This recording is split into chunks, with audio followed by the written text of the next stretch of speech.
उद्धव ठाकरे चुल्लूभर पानी में डूब मरो, राम मंदिरात न जाण्यावरून अमित शहांची टीका, तर नवाज शरीफ कडून केक खाणाऱ्यांनी हिंदुत्व शिकू नये, ठाकरेंचा पलटवार। महाराष्ट्रद्रोह्यांना साथ देणाऱ्यांसोबत मी जाणार नाही, तर नात्यांची गल्लत नको, माझं नातं महाराष्ट्राशी, उद्धव ठाकरेंचं राज ठाकरेंवर टीका असतं।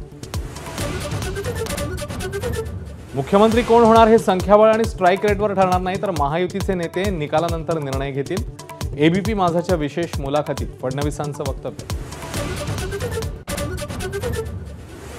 धोका देऊन भाजपसोबत गेलेल्या वळसे पाटलांचा पराभव करा, शरद पवारांचं मतदारांना आव्हान, तर शरद पवारांना सोडण्याचा निर्णय एकट्याचा नाही, एबीपी माझाच्या मुलाखतीत शरद पवारांविषयी बोलताना वळसे पाटील भाऊक। अदानींसोबत शहांनी बैठक घेऊन मविया सरकारची चोरी केली, राहुल गांधींची टीका, धारावीची जमीन अदानीच्या घशात घालण्यासाठी सरकार पाडल्याचाही केला आरोप। विधानसभा निवडणुकीच्या तोंडावर कल्याणच्या शिळफाटा परिसरातून 5.5 कोटींची रोकड जप्त, पोलिसांकडून अधिकचा तपास सुरू। एबीपी माझा, उघडा डोळे बघा नीट।